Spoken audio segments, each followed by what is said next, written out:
কোটিবার প্রণাম তার পরিবারের এবং পূর্ব গুরুদের এবং আজকের এই মহতী ধর্মসভার উপস্থিত সভাপতি ঋত্বিকবৃন্দ, যাজক অধৈর্য, স্বস্ত্যয়নী এবং বিভিন্ন জায়গা থেকে ইষ্টপ্রাণ পিপাসু দাদা ও মায়েরা, সবার প্রতি আমার রইল প্রাণন্দিত জয়। সময় তো আমাদের খুব কম, সেইভাবে বলতে হচ্ছে। তো ঠাকুর বলছেন, চাওনি তোমার মিষ্টি করো, মিষ্টি করো কথা, চলন তোমার মিষ্টি করি, বুঝাও সবার ব্যথা। তা আমরা সেই আলোকে আমাদের পরবর্তী জীবনটা আমরা ঠাকুরের এই বাড়িটাও একটু গুরুত্ব দিয়ে চলার চেষ্টা করব এবং আমাদের সেই চলনটা ঠিক তদ্রূপ করব। তার মানে এক কথায় ঠাকুরের বিধি বিধান মেনে চললেই তার কথা মানা হবে। তা আমি বেশি কিছু বলবো না।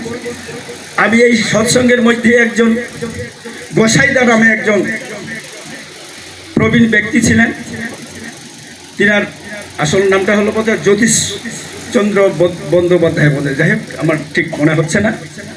তিনি যখন যুবক, তিনি চিন্তা করলেন যে আমি এই সংসারে এসে কি করলাম বা কি হবে আমার, তা আমাকে তো একটু এই আত্মার মুক্তির জন্য একটু চিন্তাধারা করতে হবে। তিনি একদিন বাড়ি থেকে সেই ভগবানের অনুরাগে সেই পটলা পুটলি নিয়ে সে বাইর হয়ে পড়লেন যে যাই, কোথায় গেলে আমার এই মন শান্তি পাবে এবং কোথায় গেলে আমি ভগবান দর্শন পাবো বা কিভাবে পাবো, এই নিয়ে চিন্তায় সেই একদিন সে বাইর হয়ে চলে গেলেন। সতীশ গোস্বামী বোধহয়, যাই হোক মনে থাকে না, সতীশ গোস্বামী ঠিকই। তো উনি যখন সেই ব্যাগ নিয়ে পদ্মার পারে হাজির হলেন, ঠাকুরের বয়স তখন মনে হয় 8-10 বছর বা তারও কম। তখন হঠাৎ তার কাছে ঠাকুর এসে হাজির যে বাবু দেন, আপনার ব্যাগ দেন, আমি তুলে দিই। ঠাকুর চিন্তা করলেন, এই ছোট্ট ছেলেটা মুঠ বইতেছ, পারবে? কোথায়? হ্যাঁ পারবো, দেন। এই নিয়ে নৌকায় সে তুলে দিল এবং যাওয়ার সময় বলে দিল যে যান বাবু যান, যাচ্ছেন তো যান, আবার দেখা হবে।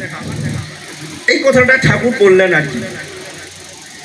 তিনি বাস নৌকা করে চলে গেলেন ওইদিকে। তিনি যাতে যাতে চিন্তা করতেছেন, এই ছেলেটা বললো আবার দেখা হবে, আর আমি তো আসবো না, আমি যে পর্যন্ত ভগবানের সাক্ষাৎ না পাই সে পর্যন্ত আর দেশে ফিরবো না, আমি তো আর আসবো না। এই ছেলেটা কেমন করে বললো যে আমার আবার দেখা হবে। তিনি চলে গেলেন গয়া, কাশী, বৃন্দাবন, যেখানে সেখানে ঘুরতেছেন, সেখানে থাকতেছেন, আবার ওই মানুষের সাথে সঙ্গ করতেছেন।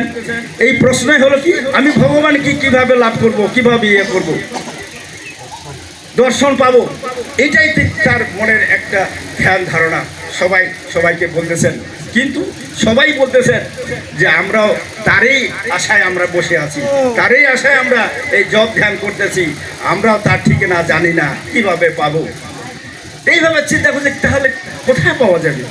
তিনি রাত্রে শুয়ে একদিন বেশ ঘুমন্ত অবস্থায় স্বপ্ন দেখতেছেন যে আরে তুমি কি খুঁজতেছো?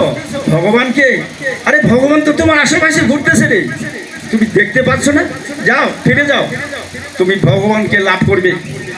হঠাৎ করে টের পাইলেন, হ্যাঁ ভগবান আমার আশেপাশে ঘুরতেছে, কোথায়? তিনি বলছেন, ঘুমের ঘরে কত কি স্বপ্ন দেখায়, আমি যেহেতু এইটার চিন্তা করতেছি। এইভাবে এক জায়গা থেকে আরেক জায়গায় চলে গেলেন, এইভাবে দিন কাটতেছেন। সেইখানেও এই পরপর 2-3 দিন এই স্বপ্নটা দেখে। তখন চিন্তা করলেন যে না, তাহলে কি ভগবান আমার আশেপাশে আছে? আমি তো চিন্তা করেছিলাম যে ভগবানকে দর্শন করা ছাড়া আমি ফিরবো না বাড়িতে। তাহলে আমি যাক, এই কথার পরিপ্রেক্ষিতে তিনি আবার দেশে ফিরে আসলেন। ফিরে আসার পরে সেই পদ্মার ঘাটে যখন আসে দাঁড়ান, তখন এই ঠাকুর আমাদের হঠাৎ তার কাছে উপস্থিত। বাবু ফিরলেন, দেন দেন আপনার ব্যাগ দেন। আবার উনি তুলে দিলেন। আমি বলছিলাম না আপনার সাথে আরও দেখা হবে। তিনি শুধু মার্ক করতেছেন কেমন কথা। এই ছোট্ট ছেলেটা সেদিনে বললো, আর এখন আজকে বলতেছে আবার দেখা হবে। দেখা হইল, আসে ফিরে আসলেন। ফিরে আসে এখন অনেক কিছু চিন্তা করছেন, অনেক কিছু কোথায় পাবো ভগবান। এই ওই ঠাকুর যে তার এইসব কথা বলতেছে, এটা তার সে কোনো বিশ্বাস হচ্ছে না।